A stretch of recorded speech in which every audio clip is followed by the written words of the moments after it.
안녕하세요. 뽀족스람 채널에 다시 오신 것을 환영합니다. Yellow guys, selamat datang kembali di Pojok Seram. Hari ini gue akan menceritakan film dari Korea yang berjudul The Curse That Men Pray. Hayo kita mulai.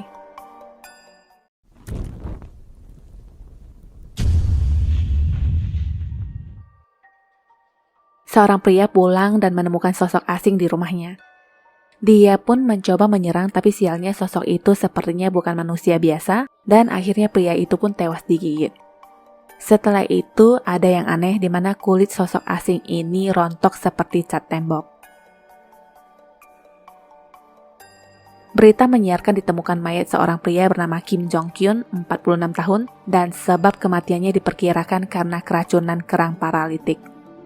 Hal yang tidak bisa diterima secara logika di mana pelaku dikatakan adalah mayat yang sudah meninggal 3 bulan lalu. Sebuah studio rekaman, seorang penulis yang sekaligus reporter yang bernama Jin Hee diundang untuk membahas bukunya yang bercerita seputar mantra. Seorang penelpon laki-laki tiba-tiba memberitahu terjadi pembunuhan semalam dan mengaku dia adalah dalang dari pembunuhan Kim Jong Kyun yang ingin melakukan sesi wawancara besok jam 2 siang bersama Jin Hee. Alamat pertemuan pun langsung dikirim secara private ke ponsel Jin Hee. Sekembalinya dia di kantor, ada seorang anak magang bernama Jessie yang baru saja bergabung dan rencananya akan membantu menjadi kameramen di kantor mereka. Berita cepat beredar, bahkan berkas kematian Kim Jong Kyun pun sudah disiapkan oleh rekannya yang dipanggil Detektif Yo. Ada yang menarik di mana terlihat ada sebuah tato di tangan pelaku yang menurut Jin Hee itu semacam tato mantra, dan dia berencana meyakinkan kembali dengan menghubungi Profesor Cho. Suami Jin Hee yang berprofesi sebagai polisi datang dan mereka pun tampak panik. Intinya suaminya Chang Jun datang hanya ingin mengingatkan Jin Hee agar tidak terlibat dalam kasus ini karena dinilai rumit yang mungkin bisa membahayakan nyawa. Tentu saja bagi seorang reporter ini adalah berita yang menarik dan tetap akan bertemu dengan si penelpon besok. Mau nggak mau suaminya pun ngalah dan mengatakan akan berjaga di seputaran lokasi pertemuan. Setelah suaminya pergi, Yo menunjukkan sesuatu di ponselnya tentang adegan melakukan sesuatu di rumah hantu di Shinkoku, Jepang. Di sana terlihat ada gadis misterius yang muncul bersama penyihir yang ternyata mereka kenal yang bernama Zaona. Zaona dikabarkan menghilang setelah bekerja paruh waktu dengan seorang penyihir Jepang. Malamnya di sebuah kafe, Jin Hee mengingat momen bersama Zaona saat dia masih kecil dulu. Saat itu Zaona mengatakan dia telah membunuh penyihir dan menariknya, dia juga mempunyai tanda unik di tangannya. Menurutnya penyihir adalah iblis. Asalkan ada roh jahat, gambar, dan nama dalam huruf Cina, maka bisa menggunakan mantra manipulasi mayat untuk pergi ke kematian. Selagi bercerita, tanda di tangannya semakin melebar. Setelah itu seorang laki-laki pun menjadi korban yang mati dengan bentuk badan yang terlipat karena mantra tersebut.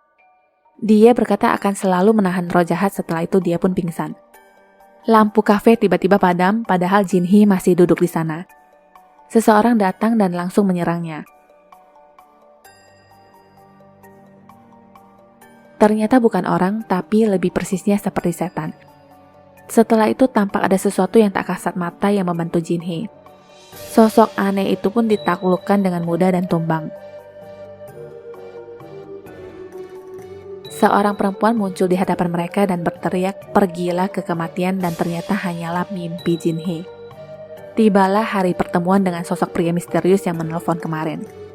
Chang Jun sudah mengarahkan pengawal untuk berjaga di lokasi dan tim dari stasiun TV juga sudah bersiap. Rencananya pertemuan itu akan disiarkan secara live dan akhirnya yang ditunggu-tunggu pun tiba. Acara dimulai dengan pembukaan perkenalan pria yang bernama Park Young Ho yang mengaku sebagai pelaku sebenarnya dalam pembunuhan pria 2 hari yang lalu.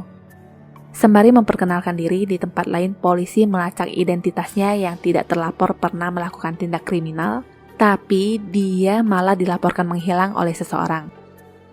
Lanjut, Yongju mengaku dia adalah perapal mantra yang bisa memanipulasi mayat. Jadi intinya pembunuhan yang terjadi kemarin adalah hasil dari manipulasi mayat. Walaupun susah dipercaya, tapi wawancara terus dilakukan dengan pertanyaan lanjutan tentang alasan dia meminta wawancara ini. Tujuannya adalah dia ingin memperingatkan semua orang bahwa dia akan kembali melakukan 3 pembunuhan lagi dengan menyebutkan jadwal dan waktu. Pembunuhan pertama dia menargetkan Direktur Kim Min Seok dari Sengri Farmasi. Selang 2 hari setelah itu, target kedua yaitu Lee Seng-ren, CEO Sengri Farmasi, dan yang ketiga adalah ketua Sengri Farmasi yang bernama Byung Sun Lee. Jika ingin menghentikan ini sangat mudah, dia hanya meminta ketiga orang ini menghadap reporter Jin Hee untuk meminta maaf secara tulus kepada para korban dan direkam. Jika Jin Hee menilai permintaan itu tulus, maka harus disiarkan ke seluruh dunia. Hanya itu saja yang mau dia katakan, dan sekarang dia berencana akan segera pergi dari tempat itu dengan menjadikan Jin Hee sebagai sandera.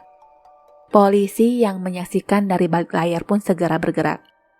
Sesampainya di lantai bawah, semua polisi sudah berkumpul dan melakukan pengepungan.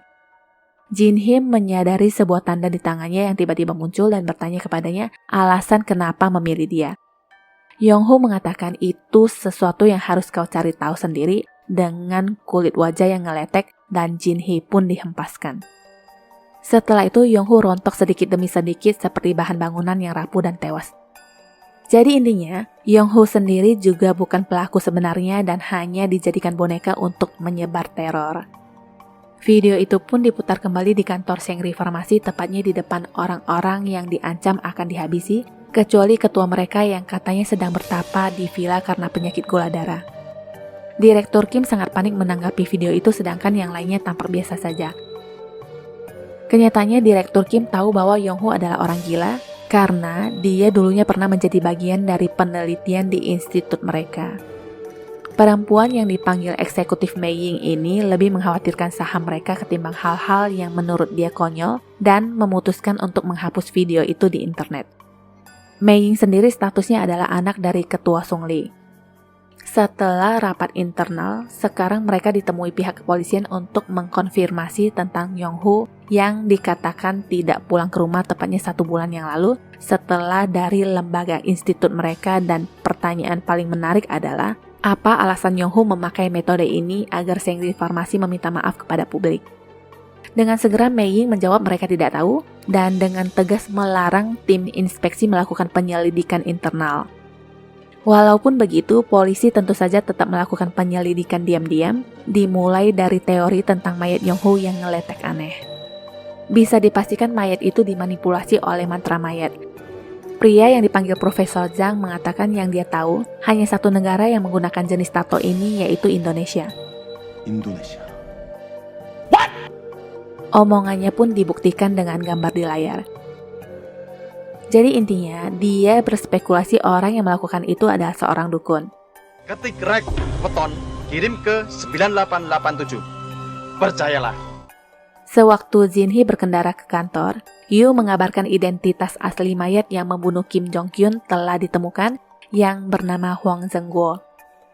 Orang ini pernah dilaporkan hilang 5 tahun yang lalu, diduga tunawisma dan bergabung dengan organisasi buku tabungan palsu 2 tahun yang lalu. Yu berencana menemui ketua organisasi buku tabungan palsu ini yang sedang dipenjara karena ketahuan mengoperasikan kasino ilegal. Jin Hee sendiri sedang menuju ke kantor malam itu. Sesampainya di kantor, Jin Hee menemukan Jessie di sana. Sedikit mencurigakan, tapi alasannya, Jessie hanya ingin mempersiapkan barang-barang yang diperlukan untuk tugas besok. Hari semakin dekat dengan jadwal perencanaan pembunuhan petinggi Sengri. Pasukan anggota kepolisian khusus pun dikerahkan, sedangkan para awak media melaporkan berita di tempat itu secara langsung. Kedua target juga berkumpul di sebuah ruangan dengan penjagaan ketat. Di tempat lain, Yu mencari informasi tentang perusahaan Sengri dengan bertanya kepada ketua organisasi tabungan palsu yang bernama Zemin. Pria ini menceritakan 6 bulan yang lalu, Sengri Farmasi ingin melakukan penelitian dan mengembangkan uji coba obat baru. Mereka diam-diam merekrut orang untuk uji klinis, tapi yang dipilih adalah orang-orang gelandangan yang tidak memiliki keluarga. Karena jumlah tunawisma yang kurang, sisanya pria ini menggunakan penghuni ilegal. Entah apa yang terjadi, orang-orang yang dijadikan kelinci percobaan mati dalam beberapa bulan, yang semuanya berjumlah 100 orang. Cerita kembali ke gedung Sengri. Seorang pria misterius datang dan menghempaskan polisi yang berjaga. Situasi semakin menegangkan di mana 100 mayat hidup ini sudah berdiri di depan gedung. Polisi segera membentuk barisan sedangkan reporter sibuk mengambil gambar. Segera setelah tanda di lengan muncul, mereka langsung menerobos masuk. Pak Kim yang menjadi target sasaran pertama paling terlihat panik. Melihat situasi sudah tidak terkendali, Chang Jun memerintahkan untuk menembak mereka di bagian kaki. Ternyata peluru pun tidak mampu melumpuhkan para mayat itu dan mereka bisa kembali berlari menerobos ke atas. Rencananya, kedua orang ini akan segera diungsikan melalui basement dan Chang Jun memerintahkan untuk meredupkan lampu di sepanjang tangga menuju ke sana. Di saat mereka semua sudah di lift, para mayat itu tiba-tiba berhenti padahal mangsa sudah di depan mata. Di tempat lain terlihat dukun yang menggerakkan mayat itu memang menghentikan sesaat pergerakan para mayat dan satu persatu dari mereka jatuh lalu bangkit lagi. Sesampainya di basement, sesosok mayat siap menyerang dan untungnya ditabrak oleh Jin Hee. Sekarang mayat yang lainnya pun sudah berhamburan di sana dan melakukan pengejaran. Mereka tidak peduli dengan siapapun kecuali incaran mereka yaitu Pak Kim. Chang Jun memutuskan untuk membawa Pak Kim ke kantor polisi dengan mengendarai mobil disusul oleh Jin Hee dari belakang. Para mayat pun tidak mau kalah dengan segera merampas mobil taksi yang lagi nangkring. Pengejaran pun terus dilakukan. Sekarang mereka merangkak keluar dari mobil dan merayap di mobil polisi sambil berusaha memecahkan kaca mobil. Chang Jun masih terus berusaha melindungi Pak Kim di dalam. Mobil Jin Hee sendiri terhalang dan dia bersama rekannya memutuskan turun sambil terus merekam. Singkat cerita, mayat-mayat itu mendapatkan apa yang mereka mau. Pak Kim diseret keluar dan mati dicabik-cabik juga kulit yang melepuh. Tangan Chang Jun sendiri terkena cakaran mayat sewaktu berusaha melindungi Pak Kim tadi, dan anehnya luka itu berubah menjadi luka yang tidak wajar. Setelah misinya terpenuhi, para mayat pun ambruk. Jin Hee sampai di TKP bertepatan dengan suaminya yang pingsan. Chang Jun dilarikan ke rumah sakit dan didiagnosa terkena racun kerang yang sampai sekarang masih belum ada obatnya. Jessie yang baru menampakkan batang hidungnya dimarahi Yu Chen. Kemana aja sih bu, baru nongol sekarang? Kalau mau kelayapan ya Bok bilang dulu. Di tempat lain, Pak Lee mengabarkan kepada Ketua Sung Lee bahwa Pak Kim sudah meninggal dan sebab kematian itu lebih mengarah pada racun kerang. Pak Lee berpendapat itu semua pasti ada kaitannya dengan uji klinis mereka dan oleh karena itu Ketua diminta untuk meminta maaf segera kepada korban. Di telinga Pak Sung Lee, ini terdengar aneh di mana dia harus meminta maaf kepada mayat. Ketua tidak berkata tidak, tapi mungkin akan dibicarakan dulu dengan putri keras kepalanya itu. Nah, panjang umur, yang diomongin muncul juga.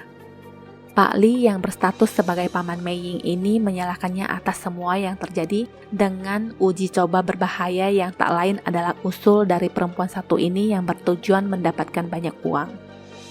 Pembicaraan dengan gadis ini tak lain hanyalah soal uang dan perusahaan. Bahkan Mei Ying terkesan tidak peduli dengan keselamatan paman dan ayahnya. Karena itulah Pak Lee juga merasa tidak ada lagi yang perlu dibicarakan lebih jauh dan berjalan pergi. Di tempat lain, Jin Hee dan teman-temannya masih mencari informasi sebanyak-banyaknya tentang misteri yang belum terpecahkan ini. Profesor Zhang berpendapat kasus ini lebih kepada kutukan daripada racun. Jadi salah satu cara adalah menemukan orang di belakang semua ini untuk memintanya mengakhiri kutukan atau membunuhnya. Yu memberikan informasi baru yang dia dapat di mana orang yang mengatur 100 mayat itu adalah Pak Yong Ho yang dulu diwawancarai oleh Jin Hee.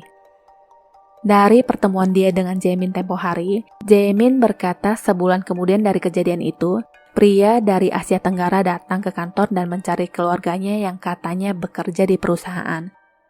Karena Jaemin tidak mengerti bahasa orang itu, dia pun memberikan nomor telepon yang bertanggung jawab atas orang-orang yang dijadikan penelitian yaitu Pak Yong Ho. Setelah itu entah apa yang terjadi, tiba-tiba Yong Ho menghilang beserta 100 mayat lainnya. Asumsinya sekarang bapak-bapak yang dari Asia Tenggara itu adalah dukun yang telah membawa Yong Ho dan 100 mayat lainnya. Nah, pertanyaannya siapakah dukun tersebut? Jin Hee meminta teman-temannya untuk bersiap melakukan sesi wawancara karena dia melihat sebuah mobil yang sudah parkir di luar. Mereka didatangi oleh Pak Lee dan dia menceritakan tentang kerjasama pihak farmasi dengan negara lain untuk mengembangkan juga memproduksi racun kerang. Dimulai dari bahan baku senjata kimia dan perekrutan orang-orang tunawisma juga orang-orang dengan status ilegal yang dicap sebagai orang paling lemah, tujuannya sudah pasti untuk meminimalkan masalah yang akan timbul di kemudian hari. Singkat cerita, sesi wawancara itu adalah sebagai bentuk permintaan maaf dari Pak Lee dan dia berkata akan mempertanggungjawabkan ini semua dengan caranya sendiri. Setelah itu Pak Lee pergi dan tampak ada seseorang yang sedang memperhatikan mereka dari tadi. Di dalam, mereka masih berspekulasi dan tiba-tiba Jin Hee mengingat tentang mayat yang rontok itu lalu menyambungkan dengan omongan Profesor Zhang yang berkata, metode pembuatan mayat hidup adalah tanah tempat mereka mati. Tanah itu akan dicampur dengan darah dukun untuk membuat patung tanah liat. Nah, teori inilah yang membuat mereka mencari tahu di mana personil uji coba ini berlangsung dulunya. Kebetulan, alamat gedung itu tertera di data para anggota uji coba yang dibawa Pak Lee tadi. Mereka pun berbagi tugas. Jin Hee dan Liu akan segera ke tempat tersebut, sedangkan yang lainnya berpencar ke tempat lain untuk mencari dokumen pendukung. Singkat cerita, sampailah mereka di tempat yang dimaksud. Ada sebuah ruangan yang dipenuhi gambar aneh dengan tulisan tidak ada dalam bahasa Indonesia. Gambar aneh itu ternyata sesuatu yang bukan hanya gambaran yang menggunakan cat atau sejenisnya. Itu terlihat timbul seperti dioles semen dan bergerak di saat mereka berjalan pergi. Jalan sana-sini tiba-tiba ada seorang mayat yang ingin menyerang Jin Hee dari belakang dan untungnya langsung ditembak oleh Liu. Tak lama setelah itu datang lagi beberapa mayat dan mengejar mereka. Satu mayat menangkap Jin Hee yang langsung dicekik ke atas sedangkan Liu sudah dihempaskan duluan. Dari jauh ada seseorang yang datang menolong Jin Hee yang ternyata seorang perempuan. Ilmunya lebih dahsyat di mana dengan hanya sekali pegang, bisa membuat mayat itu terlipat tak karuan dan tewas beneran. Jin Hee memanggilnya Zauna. Walaupun satu mayat musnah, yang lainnya masih utuh dan melakukan pengejaran. Mereka pun sampai di sebuah ruangan dan Zauna menggambarkan sesuatu di lantai, sedangkan yang lainnya masih tampak menahan pintu. Setelah lingkaran itu sudah selesai dibuat, Jin Hee segera masuk ke dalam lingkaran yang membuat mereka tak terlihat oleh para mayat hidup. Sayangnya, Liu masih di luar dan memilih bersembunyi di bawah meja. Liu tidak sengaja menyenggol sesuatu dan menarik perhatian mereka. Sebelum para mayat itu menjangkau Liu, Zauna menyerang mereka duluan dibantu oleh Jin Hee. Besoknya, Zauna menceritakan dia pergi ke tempat-tempat yang dapat menghentikan roh-roh jahat yang bisa merasukinya. Di Jepang 1,5 tahun, lanjut ke kuil di Cina. Walaupun dia tidak bisa mencegah para roh jahat, tapi setidaknya dia bisa mengendalikan badannya sendiri. Tapi ketika Jin Hee dalam bahaya, dia bisa merasakannya. Jin Hee memintanya agar tidak pergi lagi kemana-mana. Liu datang dan mengabarkan bahwa Tuan Li telah mengakhiri hidup. Setelah itu, Yu Chan menelpon dan memberitahu bahwa Ketua Sung Li ingin melakukan wawancara dengan permintaan maaf. Sebelum Jin Hee berangkat, dia meminta Liu agar tetap di sana untuk menunggu Profesor Zhou dan melanjutkan penyelidikan di gedung itu. Zauna memilih untuk tinggal juga karena dia merasa dukun yang dimaksud itu ada di sana. Orang yang ditunggu-tunggu akhirnya datang juga. Liu mengantarkan profesor untuk melihat gambar aneh di sebuah ruangan dan Zauna langsung mengetahui itu adalah gambar siluman seperti yang digambarnya tadi. Jika ditambah kutukan akan membuat orang merasa tidak ada apa-apa di sana. Zauna lalu menghapus gambar itu dan seketika menjadi ruangan yang berbeda. Di tempat lain, ketua mulai berpidato dengan meminta maaf. Cerita kembali ke Zauna dan yang lainnya yang bertujuan menuju sebuah ruangan yang terbuka setelah gambar itu disingkirkan. Banyak sekali simbol di tanah dan ada satu ruangan yang mencurigakan. Sebuah pesan masuk ke ponsel Jin Hee. Yu mengirimkan data tentang seorang wanita yang merupakan salah satu korban dari 100 orang tersebut ternyata adalah Jessie. Tato itu muncul di tangannya bersamaan dengan meledaknya tempat misterius di gedung lama sewaktu dibuka. Tarang, si Mbak Dukun akhirnya ketemu juga. Di tempat Jin Hee, Jessie seakan mewakili omongan dukun. Dia bertanya apakah permintaan maaf ketua sudah dinilai tulus. Anak perempuan saya hanya ingin menafkahi keluarga sehingga rela melakukan segalanya. Setelah itu Jessie berteriak kepada ketua, tidak bisakah minta maaf secara tulus? Hal itu sudah membuat sang dukun murka dan ingin menyerang ketua. Semua orang mencoba mencegahnya tapi belum berhasil. Di gedung lama, Magic juga sedang bekerja di mana lantai dipenuhi asap hitam. Zauna mencoba menggapai sang dukun sekuat tenaga sedangkan Jessie masih terlihat melakukan pengejaran. Singkat cerita, ketua pun tertangkap dan di saat Jessie sudah siap ingin menghabisinya, Zauna sudah duluan menggapai sang dukun dan mencoba menghentikannya.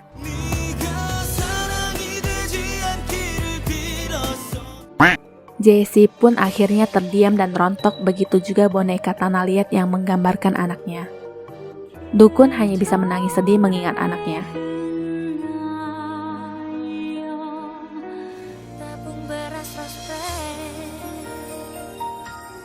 Setelah magic berakhir, Mei Ying masuk ke ruangan dan menutup pintu dengan rapat.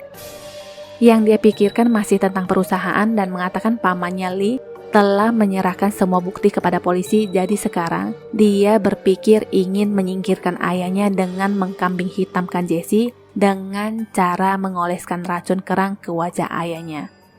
Dia berakting di saat anggota kepolisian tiba.